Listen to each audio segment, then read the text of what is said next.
Some people appreciate my humor. Others appreciate how blunt I am. Many tell me they appreciate how simple my message is. But almost everyone tells me that they leave inspired and ready to change. My best audiences are folks who want to have fun and frankly who are ready to break out of some old mindsets. So, if you're getting outside of your comfort zone, how many of you all have done that before? How many of you all are running your own business or considering it or starting it? Pretty darn daring, don't you think? There are people every day who will go to their grave, and this is not to diminish them in any way, but there were people who will go to their grave and will have always wanted to do that and didn't. Because it's scary, right? And that's okay.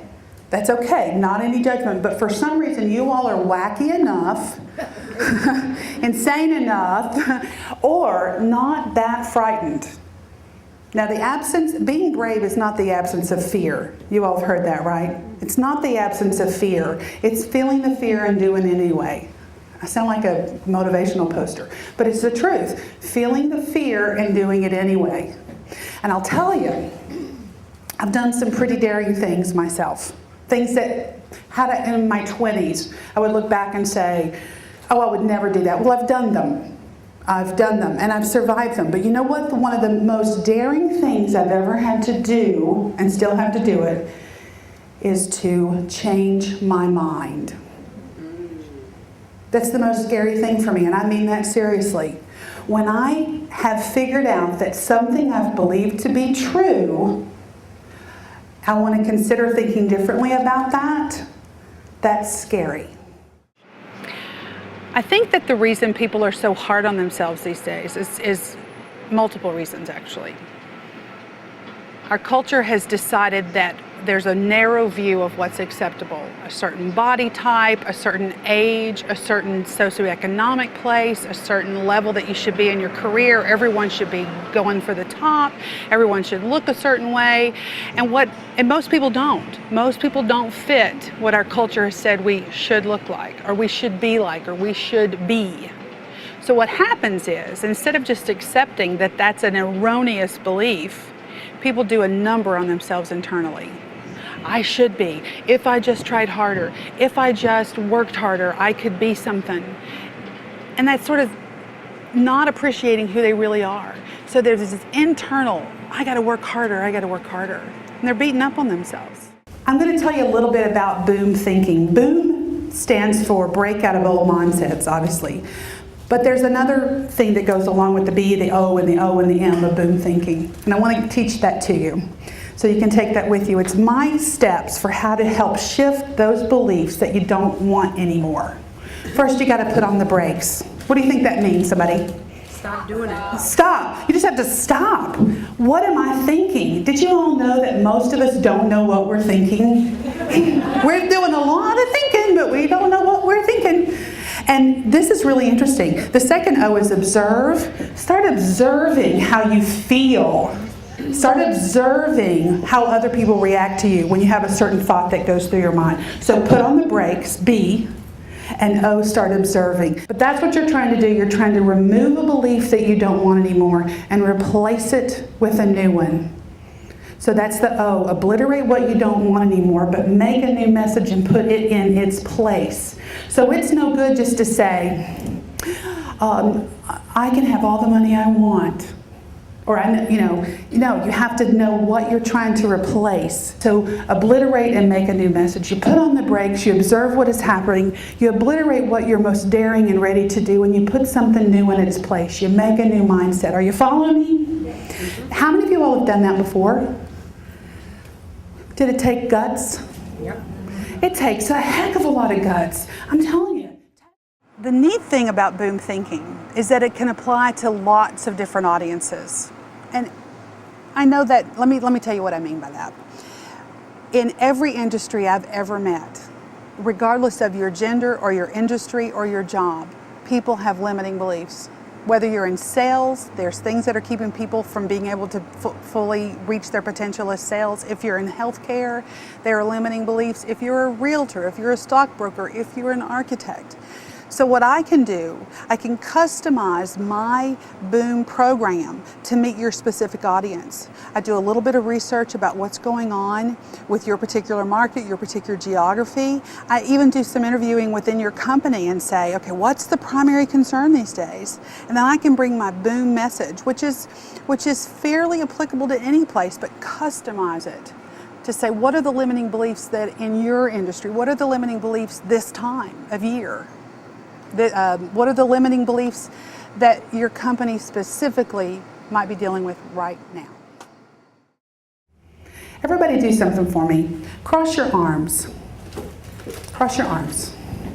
Now that y'all just look angry with me. Cross your arms. Now I want you to notice which arm is on top. Did y'all notice? Now uncross your arms. And this time I want you to cross your arms and I want you to put a different one on top. There's only one choice.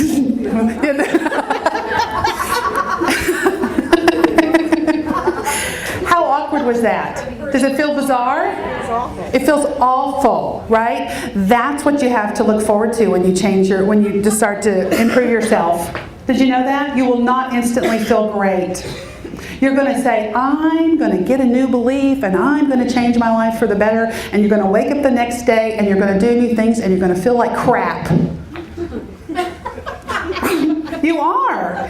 But it doesn't happen instantaneously. If somebody tells you the next day you're going to wake up and angels are going to sing on your head and all of a sudden butterflies and little pet squirrels are going to run through your house and it's going to be Snow White, that is not going to happen. It's going to feel awkward, it's going to feel uncomfortable, and you're going to want to go back to the way it was. Because the way it was is much more comfortable. And that's not being daring. People who are daring tolerate. And you start out tolerating the discomfort. You have to tolerate it, just like crossing your arms. Now I want you to cross your arms this time. Go back the original way, the place that feels more natural for you. Doesn't that feel good? Nice and comfortable. You've been doing that for 30, 40, 50, 60 years. Now uncross your arms.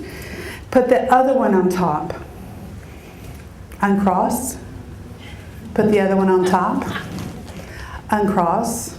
Put the one you don't like on top, over and over and over again.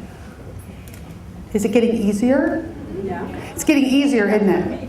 You still have to think about it. You still have to think about it, but it's getting easier, right? That's what's going to happen as you begin to have some new thoughts. If every day you move your wheelbarrow from point A to point B, every day, back and forth, pretty soon that front wheel is going to create a groove over the grass. And pretty soon you won't even have to think about it anymore. That tire, that front tire of the wheelbarrow will automatically go in that groove, back and forth, back and forth. The same thing happens when we think certain thoughts over time. They lay down neural pathways, and it's just how we think, how we think. My point as a speaker is that people have a choice.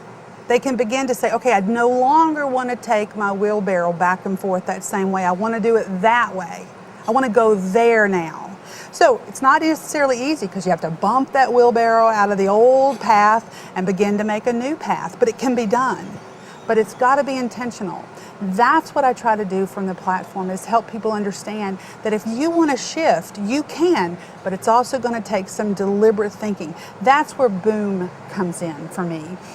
I found that people often can work well with an acronym of something or a simple kind of step. And Boom stands for that, B-O-O-M. You put on the brakes, stop.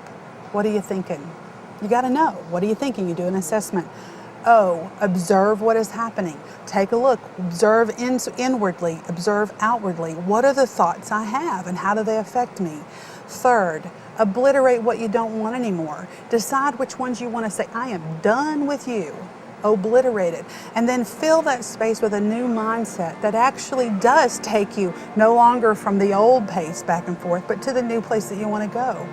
That's what I try to teach folks, that they can shift their thinking, and Boom Thinking's simple little technique for that.